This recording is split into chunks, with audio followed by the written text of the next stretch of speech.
analista de disyuntiva, muchas gracias. ¿Cómo estás, mi Beto? ¿Qué nos tienes para hoy? Jorge, buen día, ¿cómo estamos? Todo muy bien por acá y bueno, pues tratemos de hablar de uno de los casos que últimamente han sonado mucho en los medios de comunicación y la verdad es que no es para menos porque el hecho de que la organización o la institución encargada de poder investigar, perseguir y sancionar delitos electorales que no tenga un titular o que no tenga una cabeza clara, visible y además estable, pues es efectivamente pues muy preocupante, ¿no? Es el caso de Santiago Nieto, que por cierto, hace unas cuantas horas anunció que renuncia o que declina esta objeción que había promovido sobre pues, su remoción al frente de la famosísima CEPAD, es decir, el señor, aun cuando se pudiera verificar que el procedimiento para su restitución fue debido o no, el señor pues ya no tiene interés en poder regresar al cargo. Y bueno, evidentemente hay que pensar mal para poder acertar, y en ese sentido creo que el principal motivo de que retire su objeción es pues que seguramente ha sido víctima de un montón de presiones políticas, jurídicas, de muchos ídolos, que pues muy seguramente es ahora lo que le hace dar este paso para atrás. Así es, mi Beto. De repente le jugamos al perverso o al mal pensado. ¿Tú crees que todo esto pueda haber sido un montaje desde el principio? Esta supuesta indiscreción o mala interpretación de las declaraciones de Nieto para favorecer a Lozoya y ponerlo a salvo desde antes de que pueda ser juzgado por el caso Odebrecht, mi Beto. Bueno, eso es altamente probable, porque recordemos que el caso de Santiago Nieto no es un caso de impacto menor, al contrario, me parece que es un caso que amerita todo el interés público y de la opinión pública también en general. Evidentemente, pues las esferas, las más amplias esferas de poder están ejerciendo una presión muy fuerte, tanto a Santiago Nieto como hacia los medios de comunicación, para poder lograr su cometido.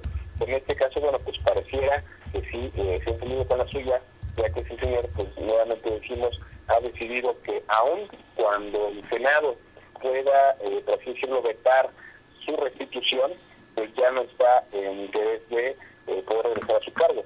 Sin embargo, me parece que es muy importante que tenga que agotarse de manera exhaustiva el procedimiento, porque pues digamos que algo que ha caracterizado todo este proceso ha sido pues la opacidad y la falta de rendición de cuentas, en el sentido de que no se sabe a ciencia cierta pues cuáles fueron los motivos que bueno solamente pudieran atender a los únicos supuestos jurídicos que están en la ley por los cuales esta persona fue removida de su cargo. Es decir, falta aterrizar una estrategia de comunicación asertiva, oportuna, para que la opinión pública estuviera segura de cuál es el motivo detrás de este movimiento.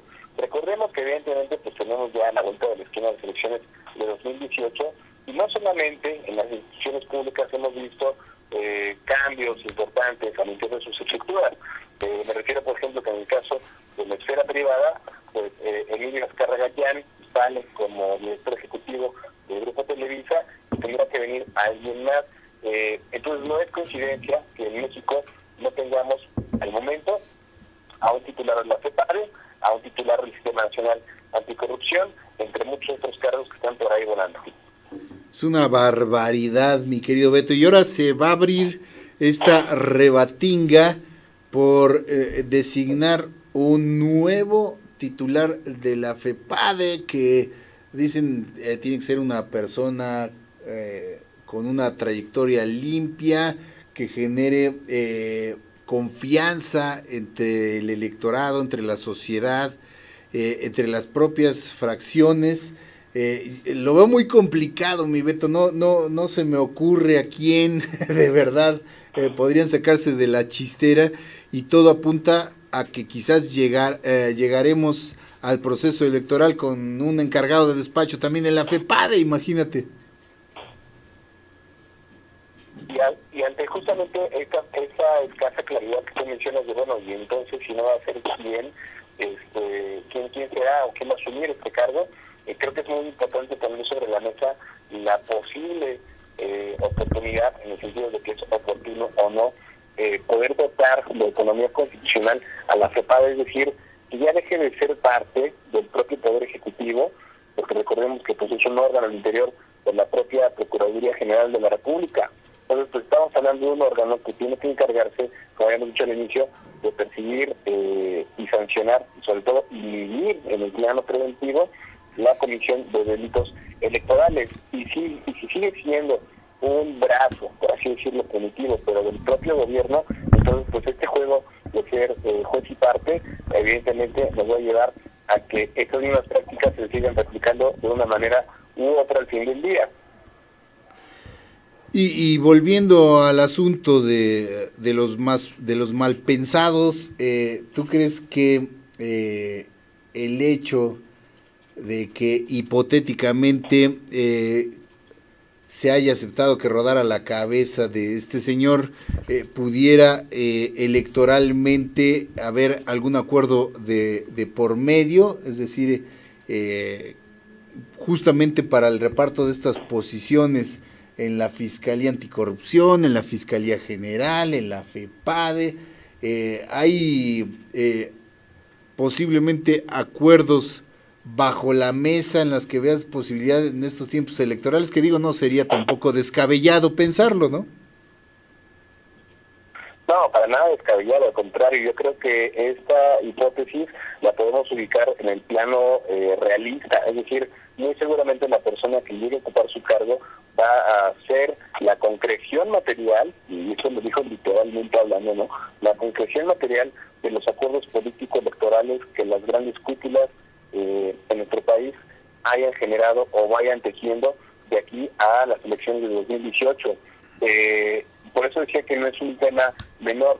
En el plano de lo deseable, nosotros entonces encontraríamos más bien pues un proceso abierto, un proceso transparente, un proceso en donde se abra una convocatoria con, o más bien donde se busque poder llegar y atraer a los perfiles más preparados en este sentido.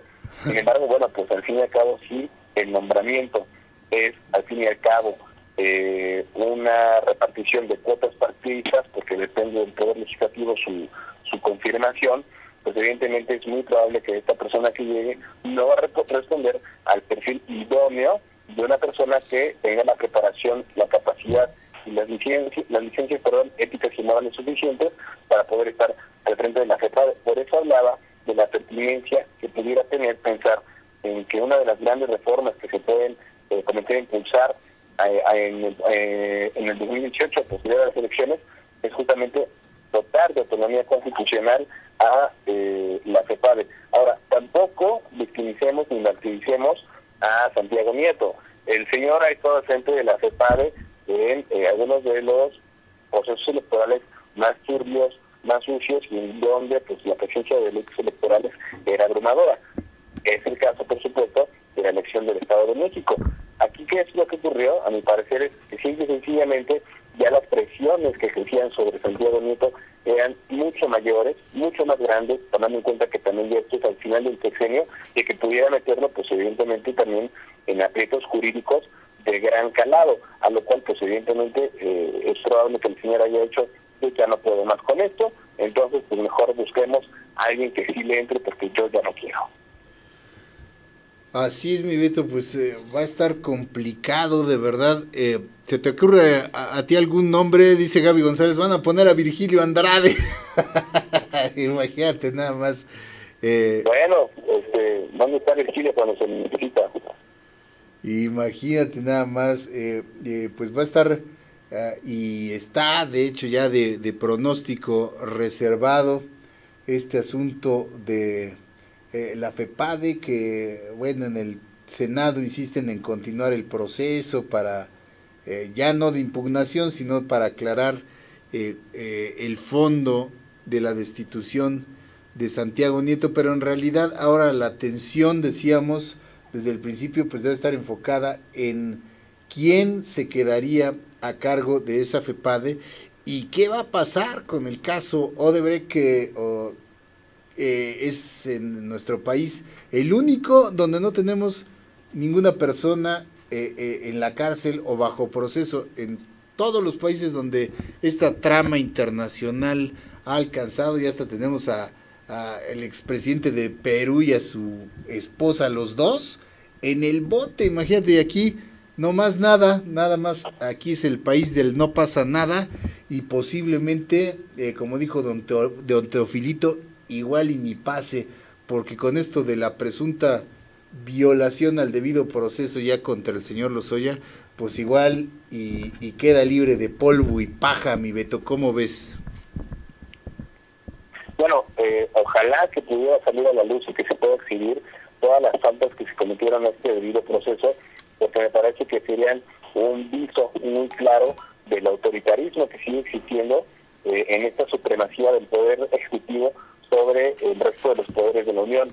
Creo que el presidencialismo en México sigue teniendo un peso muy fuerte, un arraigo cultural bastante intenso, y en este sentido también es muy importante que podamos comenzar a presionar y a incidir en este proceso que ya está en el Senado para poder pues dar cuenta de qué tan democrático y qué tan apegado a la legalidad fue el procedimiento para remover a este hombre de su cargo. Es decir, el papel fiscalizador que siempre he tratado en los programas en los que hemos tenido de reivindicar el papel del Poder Legislativo para poder ser contrapeso al Ejecutivo. Pero pues bueno, tratemos de empujar este proceso hacia un tránsito mucho más ciudadano. Creo que es muy importante poder gestar un marcaje personal en estos momentos en el Senado y estar muy atentos a lo que vaya desenvolviéndose, porque sin duda alguna esto va a tener un peso muy claro y muy específico para las elecciones de 2018. Y si dentro de toda esta vorágine de caos y de incertidumbre jurídica, porque sí, definitivamente este órgano queda acéfalo en los próximos meses, pues bueno, que tiene que quedar cubierto por supuesto a la brevedad posible, también nosotros tenemos que comenzar a tomar medidas precautorias, por así decirlo, para poder cuidar, vigilar y observar el proceso electoral en cualquier espacio, en cualquier latitud en la cual nosotros estemos o podamos estar presentes. Recordemos que en México existe el papel, por ejemplo, de observador electoral que nos permite estar presentes en todas las etapas del proceso, desde su inicio hasta su culminación.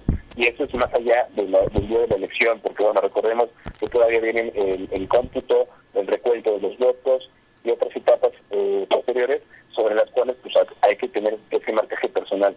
Creo que sí es muy importante comenzar a tomar en cuenta este método de participación ciudadana, que además no tiene mucho tiempo en México, no muchas personas lo conocen, y quienes lo conocen tal vez no han participado de esta manera. Entonces es importante poder atender, sí, efectivamente, los temas macro, los temas más alejados, los temas de gran incidencia nacional, como es este caso especial de Santiago Nieto, pero también pues, tratar de aportar desde nuestro entorno inmediato con este tipo de figuras, ¿no?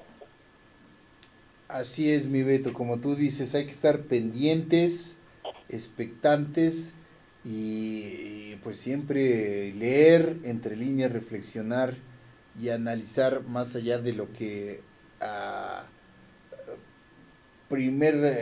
primera vista se nos trata de vender en explicaciones por parte de la clase política, mi Beto. Por eso hay que intercambiar estas ideas y analizarlas a fondo, que es lo que siempre agradecemos que nos aportes aquí en Disyuntiva, mi querido Beto. ¿Algo más?